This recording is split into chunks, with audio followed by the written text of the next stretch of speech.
A warm welcome to you all from the Curious Case. I'm Davis, your host for tonight, and I'm so happy you're here. Tell me, where are you tuning in from tonight? I always enjoy hearing from you. Don't forget to subscribe so you never miss a new story. Now, let's begin tonight's mystery. Miss Marple arrived at Gossington Hall in the late morning. Lady Bantry met her at the door. No fuss. Just work to do. Church fair parcels waited in heaps. Brown paper, twine. They sat at the table, parcels in a row, names on a list, practical tasks, measured hands. Lady Bantry read aloud. Jam, socks, stationery. She tapped the last item. From the late Mr. Penfold's shop. Miss Marple nodded. His widow keeps the keys. The maid brought a small crate, bottles inside. Dark glass, old corks, a handwritten note, black ink, 6. Lady Bantry smiled. On time. Miss Marple checked the labels. Neat script. The smell of ink rose from the open crate. Sharp and clean. A. Work smell. Old desks. Dried pens. Memory of letters never sent. Marple noticed it and moved on. Mrs. Penfold followed the crate. Quiet steps. A plain coat. Gloves that did not match the coat. Brown leather, stained at the fingers. She nodded to Lady Bantry. For the raffle, she said. The voice was careful. The words exact.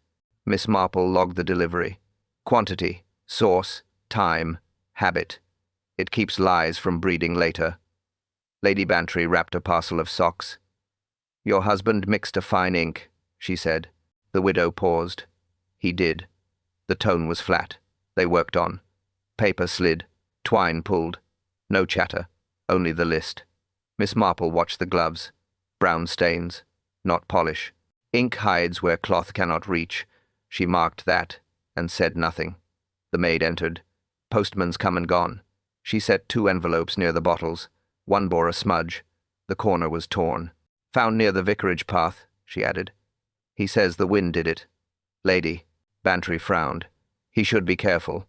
Mrs. Penfold looked once, then away. Her hands tightened inside the gloves. Miss Marple turned one bottle in the light. No cracks. No leaks. Corks were new. Glass was old stock. She checked a second. Same make, same seal. Routine comforts her. Routine exposes change. Lady Bantry wrote in the ledger. 6 bottles received. She paused. You will attend the fair, Mrs. Penfold. The widow kept her gaze on the gloves. If needed, she said. The words were small. They did not travel. Miss Marple tied 3 parcels, placed the ink beside the stationery box, checked the list again. Always checks again. It prevents stories later. The maid gathered scraps. The torn envelope stayed. No one moved it. Mrs. Penfold's eyes touched it once. Then she looked away. Miss Marple rose. Thank you, she said politely. She gathered the parcels for the church van. Simple work. Simple records. Nothing urgent had happened. No raised voices. No mistakes. All quiet. Perfectly ordinary. Safe, one would say. Or so it seemed. Miss Marple arrived at the green after noon. Stalls lined the lane. A raffle table stood ready. A pen, a ledger, 6 ink bottles in a row. Mrs. Penfold stood behind the table. Lady Bantry counted tickets. Inspector Slack prowled the edge. Mr. Ellery waved from the chair. Young, quick, talkative.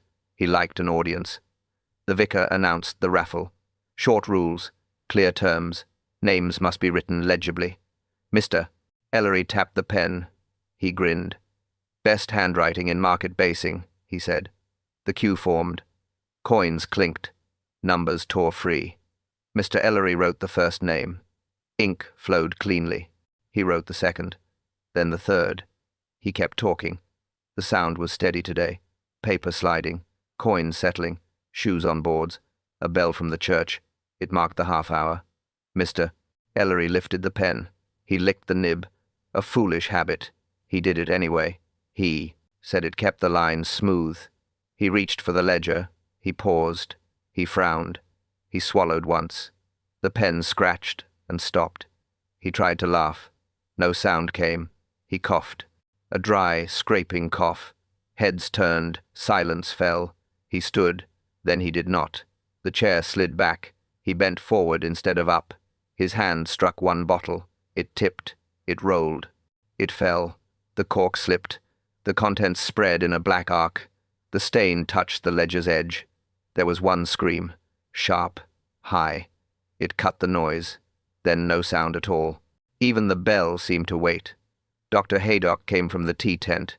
He moved fast. He went to one knee. He checked the pulse. He checked the breath. He called for space. Mrs. Penfold stood very still. Her hands were at her sides. She watched the rolling bottle. She did not reach for it.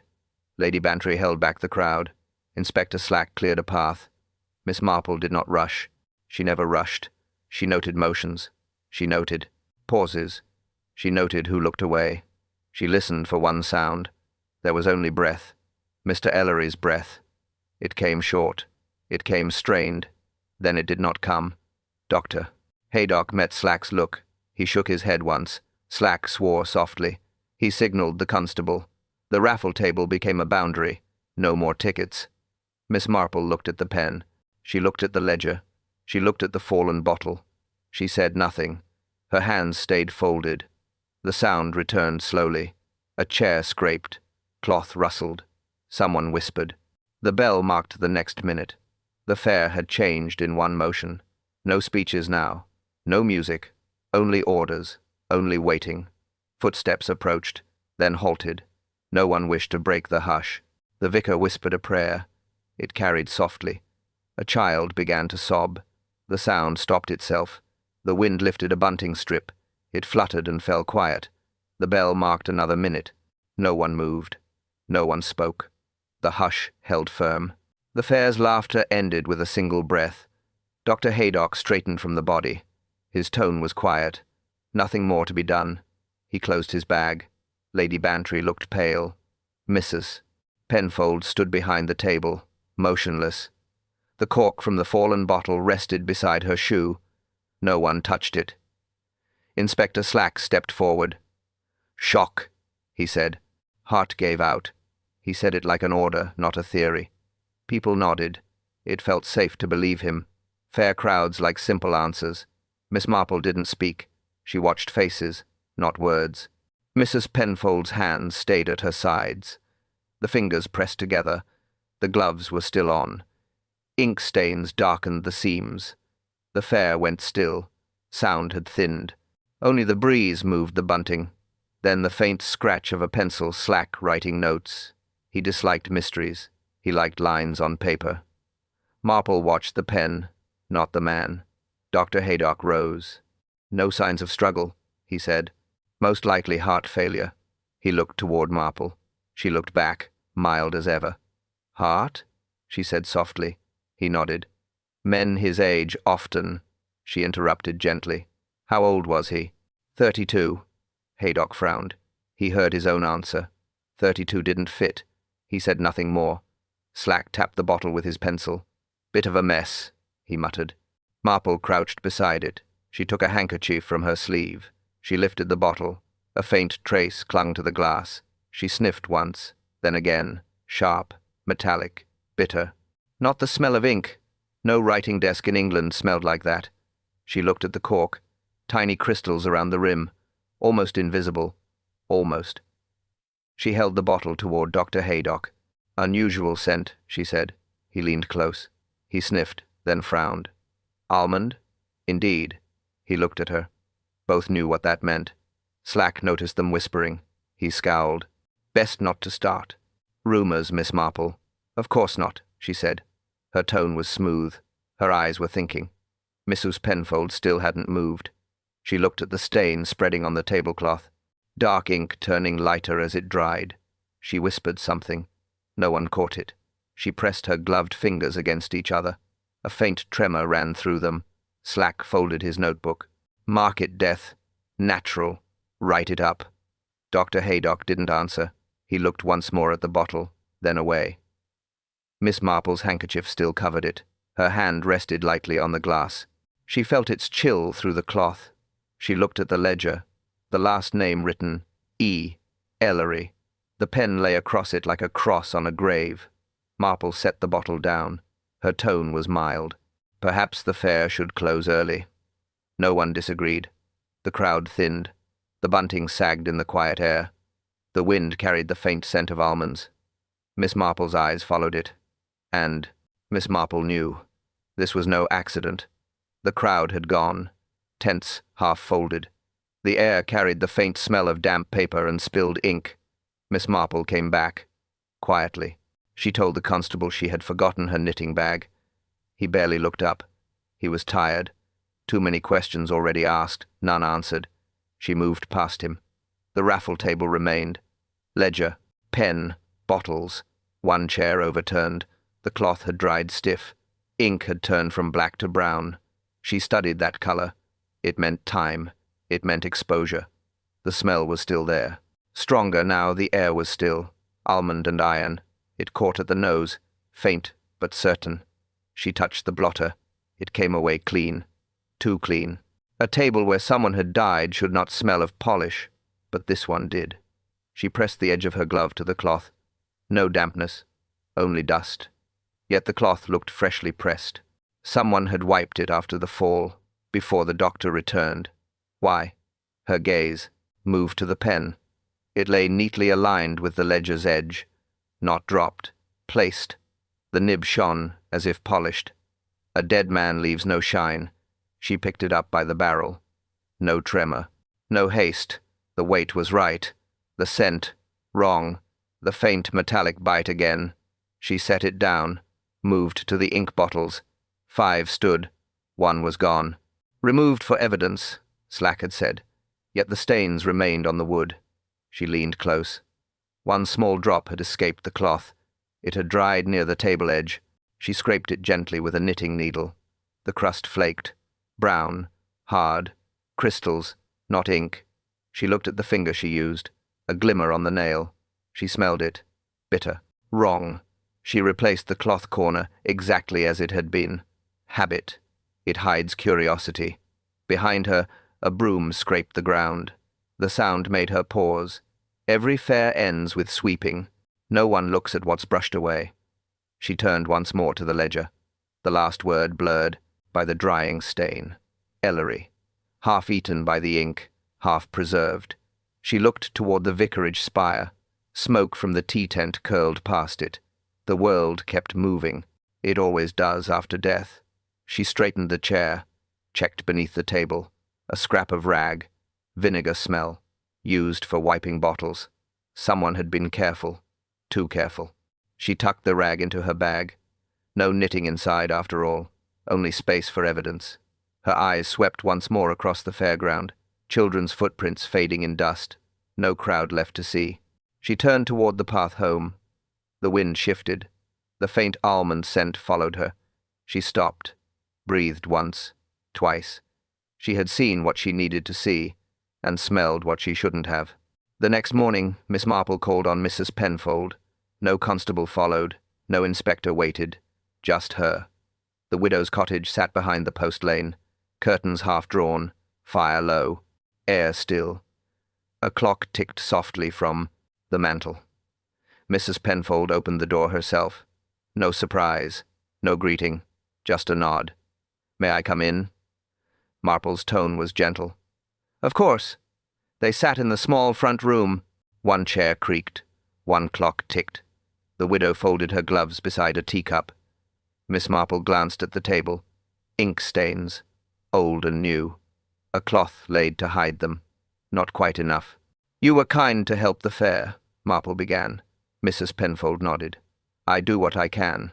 Your husband's trade was stationery, I believe." "Yes." Her eyes stayed down. "He mixed the inks himself." A pause. He said no one in Market Basing liked watery ink. Marple smiled faintly. "He sounds particular." Mrs. Penfold's mouth twitched. "He was." Her hands trembled slightly. She laced her fingers together. "The shop closed after he passed. I only meant to sell what was left." The clock ticked. A measured beat in the quiet. Marple's gaze drifted to the bright shelf. 6 bottles. 1 missing. The rest arranged in perfect rows. "You found them in the cellar?" "Yes." "Corked?" "Yes." Her voice tightened. "They were safe. Just dusty." Marple waited. The silence invited truth. Mrs. Penfold filled it. I wiped them clean.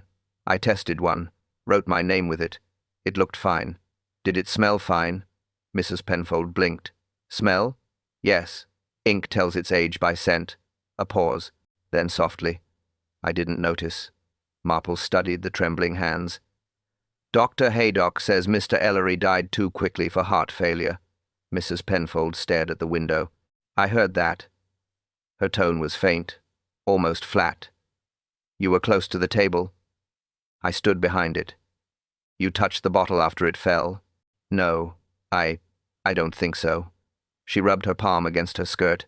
The movement was small, habitual, like someone trying to erase memory. The clock ticked louder. Marple rose. She looked once more at the row of bottles. 2 corks looked newer, the wax uneven. Mrs. Penfold followed her gaze. My husband sealed those, she said quickly. Marple nodded. Of course. She turned toward the door. The clock marked another minute. Marple paused. You'll attend the inquest? Yes. Her voice was steady again. Too steady. Marple opened the door. The sound of ticking followed her into the hall. She looked once at the widow's hands, still clasped, still trembling. Outside, the morning was sharp and clear. The fairgrounds were being cleared in the distance. But inside that house, something still waited. Unspoken. Heavy. Miss Marple said nothing, but her silence meant everything. The post office smelled of dust and paper, old letters, old secrets. Everything that ever passed through market basing ended up here for a moment. Miss Marple knew that. Mr. Rigby looked up from his counter. He was sorting envelopes into neat, nervous piles. His eyes were sharp but tired. He didn't like visitors who came without parcels. Morning, Miss Marple, he said, his tone polite, his shoulders stiff. Morning, Mr. Rigby. Busy as always.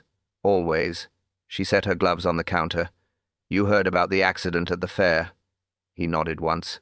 Sad business. Poor lad. He spoke like someone reading from a printed note. You knew Mrs. Penfold's husband? He sighed. Everyone did. Sold me ink for years. Never much of a businessman. Marple tilted her head. Yet his widow owes rent. Rigby stopped sorting. His jaw moved once before words came. 3 months. I've been patient. He tapped a ledger under the counter. Her husband promised payment before he died. Then nothing. Marple folded her hands. Did you press him about it? He looked up quickly. Of course I did.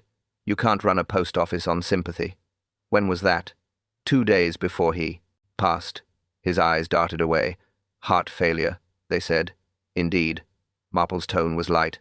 Strange how hearts fail at convenient moments. He frowned. What's that supposed to mean? She smiled faintly. Only that timing tells truth. He went back to his envelopes. People gossip, he muttered. About what? About that will. He spoke too quickly now. They said Penfold left her the shop, but the solicitor couldn't find the papers. And you believe it was forged? He hesitated. I believe someone found a way to cheat a debt. His hands flattened a stack of letters. Ink marks showed on his fingers. Not his usual habit. Postmasters stay clean. Marple noticed, but said nothing. She looked at the shelves behind him. Rat poison stood on the top row, next to the string rolls. She pointed. Selling much of that lately.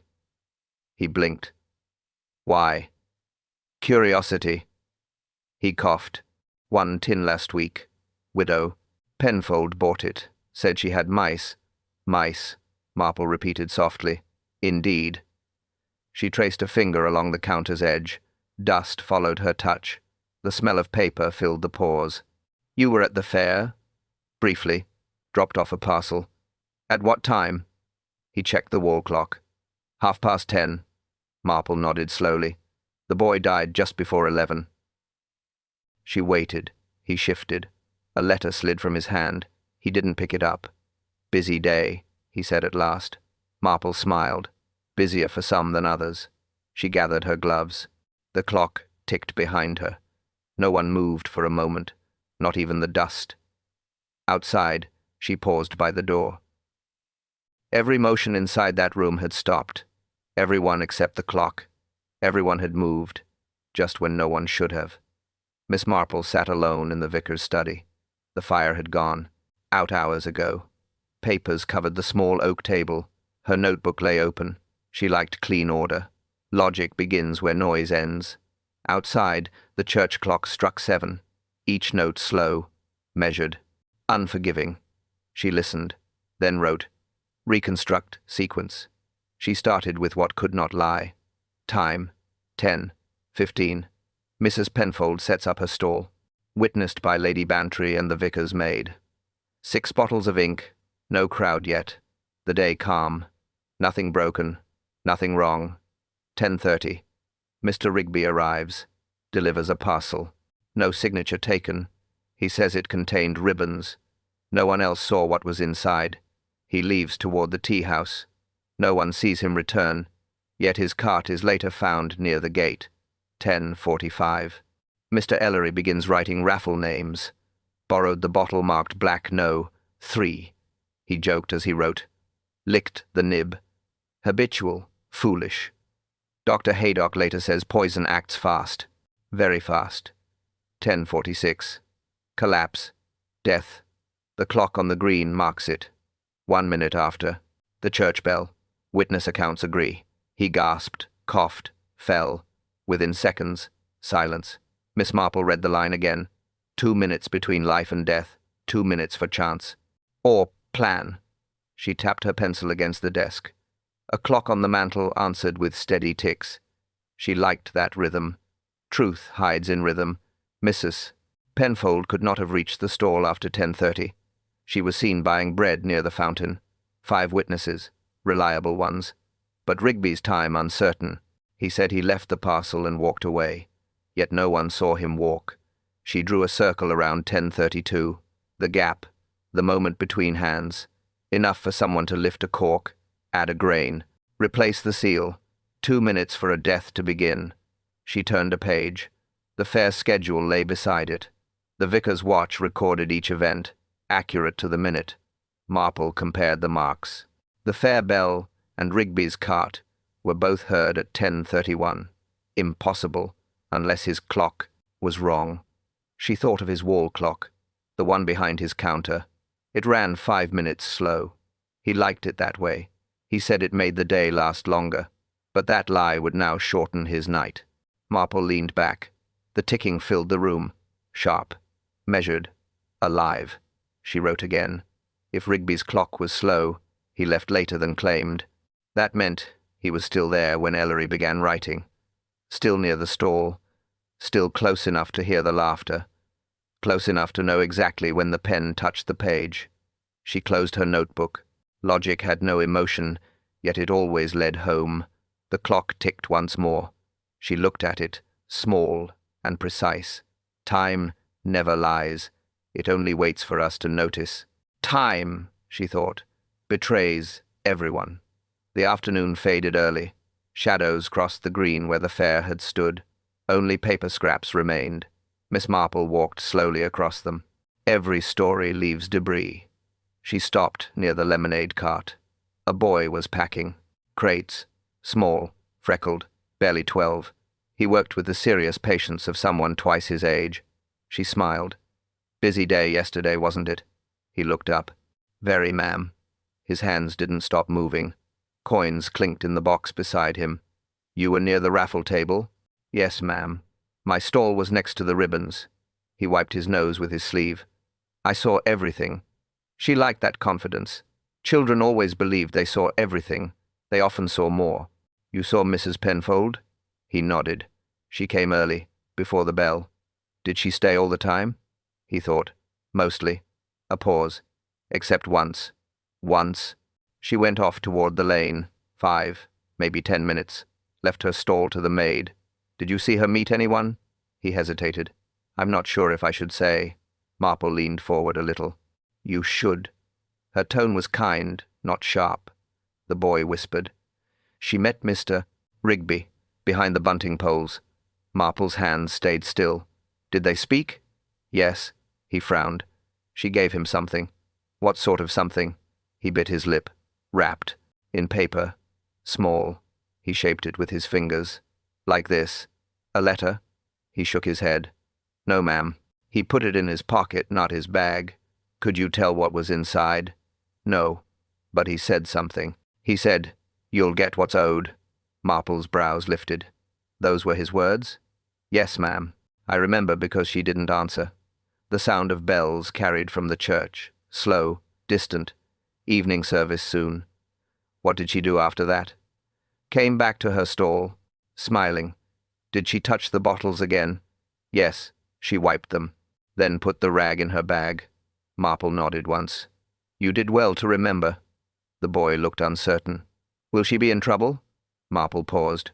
Trouble finds its own road, she said quietly. He looked down. Mr. Rigby gave me a coin after that. A coin?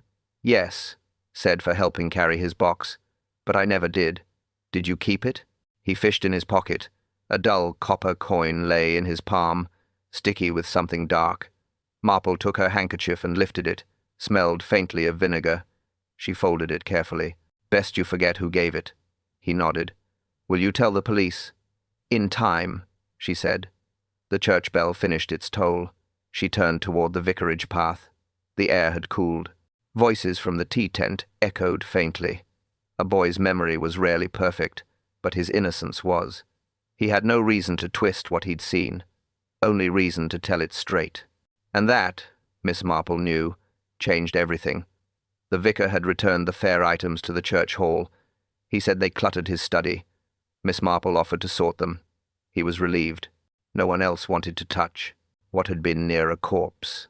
The afternoon light came soft through stained glass. She set the items on a long wooden table. Ledger, bottles, cloth, pen, each in a line, each still silent. She began with the pen. Simple, brass cap, black handle, ordinary in every way, but death rarely hides in grand things. She took a magnifier from her pocket. The nib showed a tiny crust, white, grain-like. She lifted the pen to her nose. The faint scent of almonds, not strong now, just enough to whisper of poison. Her lips tightened, a quiet nod. She was on the right road. She turned the pen slightly. The dried ink inside the tip looked thicker, different color, too. Dark brown, not black. That meant mixture. That meant someone tampered with it. She reached for a scrap of paper, pressed the nib gently. A drop formed. It hit the page and spread. At first black, then brown, then pale holes. The paper thinned before her eyes. Acidic burn. Not ink. Corrosion. She watched, until it tore clean through. A perfect circle eaten out of truth. Her hand stayed steady. Her breath stayed even. Dr. Haydock had said the poison must have entered through the mouth. The pen had delivered it perfectly. Foolish habit. Fatal result. The pen had killed, not the bottle. She wrote in her notebook, nib-crusted scent of almonds, eats paper, cyanide compound probable. She capped the pen and laid it aside. Ordinary tools often hold murder's hand. They never argue. She examined the cloth next. Faint streaks where a wet rag had wiped it. She sniffed. Vinegar again. Used to clean, but also to disguise. It dulled the almond trace. Only a clever person would think of that. Mrs. Penfold might have known from her husband's trade. But vinegar near the post office, Rigby's trick, he used it to clean scales, to dissolve string wax. 2 habits, 1 smell. Marple noted both. 2 lives now woven by the same scent. She replaced each object exactly as she found it. No constable must know she'd been here. Not yet. Slack believed in paperwork. She believed in patterns. The clock from the church tower struck 4, each note hollow and slow. She counted them automatically. Time ordered thought. Thought revealed truth. She wiped her hands on her handkerchief. The smell clung faintly, bitter and clean. Poison never truly leaves. It hides in cloth, in memory, in quiet air. She turned toward the window. Outside, children crossed the lane with baskets of apples. Ordinary things, simple moments. She watched them pass, then looked again at the pen. Ordinary things, she thought, hide the most extraordinary truths. Tea steamed between them on the low table. Lady Bantry poured carefully. Cups clinked against saucers. The room was bright, but plain. No distractions. Miss Marple opened her notebook. She preferred lists. Lists make lies stumble. She drew a short line, then another. Begin at money, she said. Lady, Bantry nodded. Always money, she agreed. Mrs. Penfold owes rent, Marple said. 3 months. Rigby pressed her. The husband died with debts unsettled. The shop stands empty. Pressure rises when ledgers do. Bantry stirred her tea. The spoon clicked softly. It was the only sound. Everything else waited. Rigby argued with the husband. Marple continued. 2 days before the death. He claims heart failure. He profits if the widow loses the shop. Rent, storage, and resale. You think he forged the will? Bantry asked. Rumour began at his counter, Marple said. Rumour is useful to men who collect. It softens a village for the final push. People stop questioning signatures. Ugly business, Marple nodded once. Now the fare. She drew 4 times on the page. 10:15. Stall set. 10:30. Rigby delivers. 10:45. Ellery writes. 10:46. Ellery dies. The pen is the instrument, she said, not the bottle. I tested the nib. Grain in the tip. Almond on the air. Bantry set down the spoon. Cyanide? Marple did not answer at once. She liked facts to speak. They eat paper, she said. I watched it dissolve. Bantry looked toward the window. Children crossed the gravel. They laughed and passed on. Then quiet again. Rigby says the widow bought rat poison, Bantry said. He wants the village to point at her. She has ink bottles and a cellar. She has motive if the rent holds. Do you believe him? Rigby's clock runs slow, Marple said. He places himself earlier than he was. He stood nearer than he admits. He knew when the pen touched the page. He watched the collapse. Bantry folded her hands. And the widow? Marple turned a page. She mixed nothing in public. She left the stall once. She passed Rigby a wrapped parcel. Observation by the lemonade boy. Bantry frowned. She is timid. She shakes when she speaks. She would not risk a crowd. Marple's voice stayed mild. Timid hands can still plan tidy deaths. Timid hands clean carefully. Vinegar hides a scent. Gloves hide a tremor. Bantry leaned back. So which is it? Who placed the grain in the nib? Who set the clock against the bell? Who wanted a debt erased by a corpse? Marple closed the notebook. Follow the pattern, she said. Debt first, then rumour, then timing, then a tool that looks innocent. Bantry watched her friend. You have a name. I have a method, Marple said. The name appears when the method finishes. The spoon clicked once more. The sound was small. It cut the room cleanly. Truth often sounds like that. Bantry breathed once. The spoon, finally, lay still. And if that's true, someone planned it all. The inquest drew near. Inspector Slack wanted quick answers. Miss Marple wanted correct ones. She preferred numbers to tempers. That afternoon, she stood with him on the empty green. Only the church bell marked time. Its slow ring settled over the air. She pointed to the fairground clock on the post. When did it strike? 12, Slack said. Every witness heard it. She nodded. And Rigby's clock? He frowned. His? 11, he said. Exactly. She took out her notebook.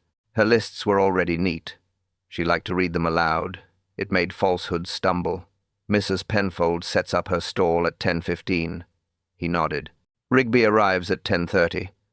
Delivers parcels. Leaves, he said. Leaves, she repeated. The word sounded wrong. Mr. Ellery writes the names at 10:45. Slack's jaw tightened. Yes. He dies before. 10:47. Yes. She drew a line under the figures. Now consider the sound of time, she said. He squinted. The sound? Yes. The church bell struck 12. The entire fair heard it. Slack nodded impatiently. And? Rigby's clock struck 11, she said. Every other clock agreed with the church. Only his lagged. Not unusual, Slack said. He's careless. Marple smiled faintly. Or clever. She turned toward the church tower. The bell struck once, slow and deliberate. Its echo lingered. She watched Slack's face as it faded. "If his clock struck 11 when all others struck 12, she said softly, "then every statement he made is 1 hour displaced." Slack looked puzzled. 1 hour? Yes. He claims to have left at 10:30, but his 10:30 was 11:30 to everyone else. He swore under his breath. That puts him here during the death. Indeed. Her voice stayed even. She stepped closer to the stall post. The wood still held a faint stain from the spilled ink. She touched it lightly. "Sound marks truth better than eyes," she said. "Eyes forget what they want to. Bells never lie."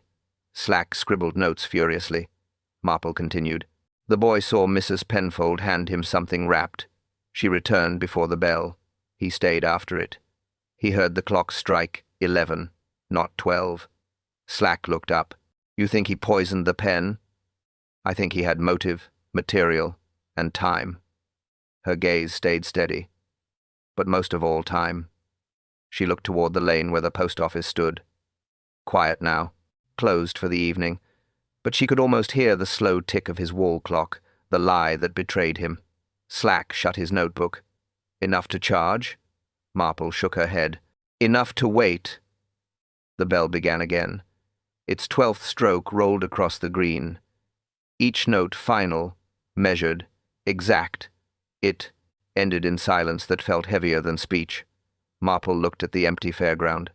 The stalls, the stains, the shadows lengthening like marks on a dial. The 12th stroke had sealed more than one fate. They met in the church hall.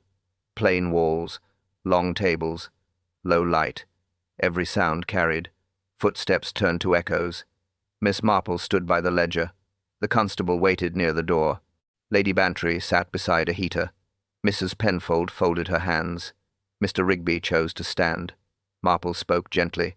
"Thank you for coming. No accusations. Not yet. Only sequence first." She touched the ledger. "This holds time. Time holds truth." She turned a page. 10:15. Stall set. 10:30. Parcel delivered. 10:45. Names written. 10:46. Death. Each line sounded steady in the hall. The echoes repeated them. Rigby shifted. His shoe scraped the floor. The sound came back to him. He looked toward the door. Marple continued. The church bell struck 12. Every witness heard it. She lifted her eyes. "Your clock struck 11. Rigby laughed thinly. "Slow, that's all." "Slow can be useful," she said. "It moves a man backward in his own tale. It makes him earlier than he was. It lets him leave before he leaves." The constable wrote that down. The pencil rasped in the quiet. Mrs. Penfold flinched. Her gloves were gone. Ink lined her nails. Lady Bantry sipped tea. She knew the rhythm. Facts, then motive. Motive, then means. Marple placed a pen on the table. The same pen. Clean, but not innocent. She pointed to the nib. A grain sat here. White, hard, bitter. It ate paper. It took breath. Rigby's jaw tightened. "Anybody could have touched it," he said. "Anybody could have laced it." Marple's tone stayed mild. "Anybody with need. Anybody with debt to collect." She turned to Mrs. Penfold. "Your husband's will," she said. "The original vanished. A copy appeared in Rumour. Rumour started at the post office." Mrs. Penfold stared at her lap. "I only wanted the shop safe." Her voice barely reached them. Rigby spoke fast. "She owes rent. She brought rat poison to my window. She had reason." Marple looked between them. The boy saw a bundle pass hands. "He heard your words, Mr. Rigby. You'll get what's owed." The echoes carried the phrase around the hall. Rigby's colour faded. He loosened his collar. "Children imagine things," he muttered. Marple laid a folded rag on the table. "Vinegar," she said. "Used to wipe a cloth. Used to dull a scent. One of you thought of that." No one moved. The echoes pressed the air tighter. Marple waited. People confess with silence. Mrs. Penfold did not speak. Rigby looked at the floor. His breath sounded heavy. The constable's pencil stopped. Marple closed the ledger. The sound was small. It came back to her through the hall. She had seen enough. Now, they would see too. Miss Marple did not raise her voice. The church hall carried words for her. Every sentence returned as a soft echo. It made truth sound larger. "We will keep to order," she said. "Debt, rumor, time, tool, 4 lines, 1 answer." She placed the pen in the center. The nib caught the light. "The instrument," she said. "Poison at the tip, not the bottle." Mr. Ellery licked the nib, she added. "A habit, a mistake, a death." The compound acted at once. No struggle, no warning. "Doctor." Haydock nodded. He had measured minutes, not guesses. "Now motive," Marple went on. "Rent owed, shop at risk." Mr. Rigby pressed the debt, she said. He spread a will rumor. It weakened a widow's claim. It strengthened his leverage. He opened his mouth, closed it again. The echo mocked the silence. "2 days before Mr. Penfold died," she said, "you argued with him in the lane. You spoke of arrears. You spoke of a signature." Rigby stared at the floor. "Your clock runs slow," Marple continued, "conveniently slow. It moved your story backward." "The bell struck 12, she said. "Your clock struck 11. So your 10:30 was their 11:30. You were still on the green." She tapped the ledger once. The sound stepped around the hall. "You stood near the stall. You watched the names begin. You had minutes," she said. "Enough to touch a pen. Enough to place a grain. Enough to step away. The bottle was a stage," she said. "Obvious, noisy, messy. But the pen was private, silent, precise, final." She unfolded the vinegar rag. Someone cleaned the scene. Not to remove ink, to dull an almond trace. "Mrs. Penfold knows ink," she said. "She knows bottles and corks. She knows gloves hide stains. She feared losing the shop." Lady Bantry shifted. "She is timid," she said. Marple inclined her head. "Timid does not mean harmless. But," Marple added, very calm. The boy saw an exchange. "Paper bundle," to the postmaster. "Promise of what was owed." Rigby lifted his face. Colour gone. Hands tight. Breath shallow. "You forged the will," Marple said. "You feared discovery. You needed the widow cornered. You chose a public place. You placed a cyanide grain," she said. "In the pen, mister," Ellery used. "You expected her to write. She did not. The wrong man borrowed fate. He wrote his name with death. The poison found the mouth it found. Your story tried to hide inside time. She moved the pen away. 4 lines, she repeated. Debt, rumor, time, tool. All yours." The hall waited. Every ear held still. Even echoes paused. Inspector Slack stepped forward. The echo carried his boots. He did not speak yet. He did not need to. Rigby sagged against the table. "No," he whispered. The word bounced once. It returned smaller. "It wasn't chance," Marple said. "It was calculation." The hall had emptied. Only the echo of shoes remained. Constables cleared the table. Slack stood by the door. He looked older. Tired, not from age but from people. Lady Bantry stayed beside Miss Marple. Her gloves rested on the bench. The pen lay sealed in a small paper wrap. Dr. Haydock had taken the rest. The faint smell of vinegar lingered. No one spoke for a moment. Slack broke it first. "All for a few pounds," he muttered. He closed his notebook with a snap. "Rent, will, ink, cheap sins." He looked at Marple. "Imagine ruining lives over that." Lady Bantry sighed. "And a little ink," she said, softly. Her voice sounded thin inside the wide hall. She rubbed her wrist where the glove seam pressed. "It's strange, isn't it? Ordinary things." Marple folded her own gloves neatly. Order steadies thought. Her fingers worked without haste. She looked at the ink stains along the edge of her sleeve, dark marks that had survived soap and cloth. "People think guilt can be washed," she said. Slack glanced at her. "You mean his?" "Anyone's," she replied. "It clings deeper than we think." Outside, the bell rang for evening service, each note soft, slow, unhurried. No drama left now. Just wait, just consequence. Lady Bantry watched the door close behind the constables. "She'll be free now, I suppose," she said. The widow. For now, Marple answered. She'll still wake early. She'll still count debts that aren't owed. Slack pocketed his pencil. Court will have it sorted. Marple smiled faintly. Courts sort. Facts. They seldom touch conscience. He shrugged. Justice enough. He didn't sound sure. He left before she could answer. His boots echoed down the path. The air cooled. The faint hiss of the kettle in the vestry drifted through. It was the first friendly sound in hours. Lady Bantry leaned forward. You never stop, do you? Marple shook her head. Truth doesn't end when they sign the papers. Bantry looked thoughtful. I thought guilt was heavy. It is, Marple said. But it doesn't always fall on the guilty first. The kettle clicked. Steam rose along the hall window.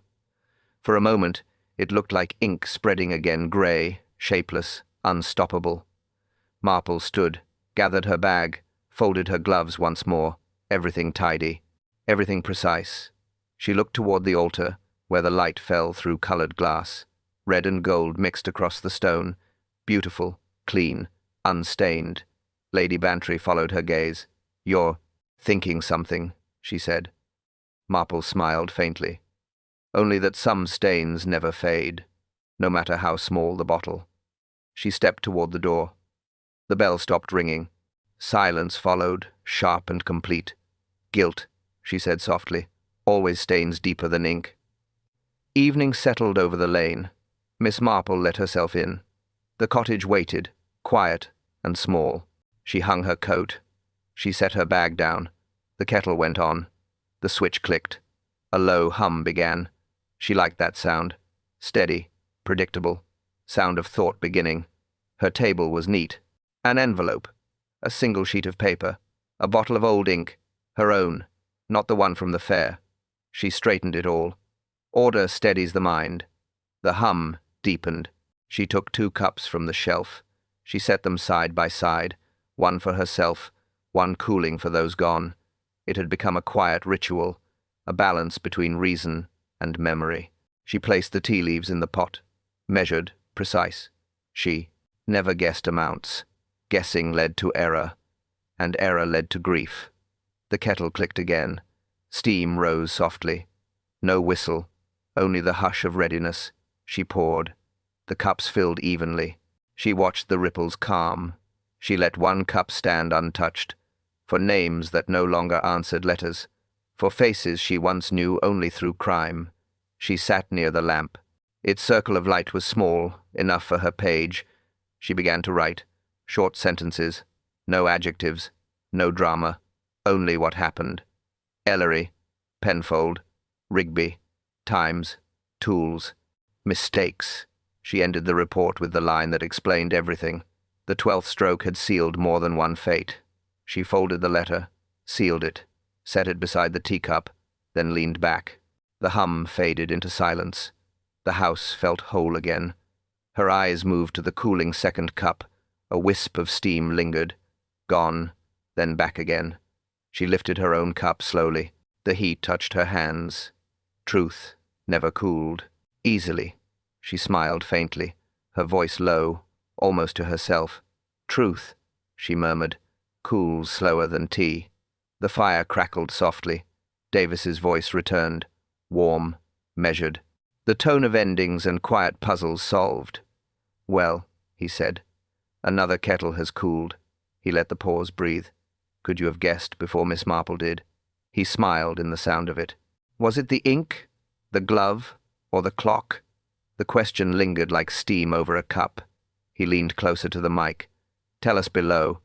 Which clue betrayed the killer first? The faint sound of paper turning. A page closing. He continued softly. If you've enjoyed tonight's case, share it with someone who loves quiet mysteries and warm tea. The fire gave a gentle pop. Comfort settled back in. He ended the way he always did. Simple. Certain. Tomorrow, another kettle will boil, and another quiet crime will whisper through Street Mary Mead. The clock ticked, softly in the background. Davis's voice lowered to a whisper, measured, close, almost secret. Next time, he said, a mirror with no reflection, a pause, long enough for breath, and a murder that shouldn't exist. The fire dimmed. The page turned quietly. He smiled in his tone. "You'll find the truth waiting just behind the glass." Another pause. The sound of tea poured, faint and real. "Same hour," he whispered. "Same tea. And always another secret."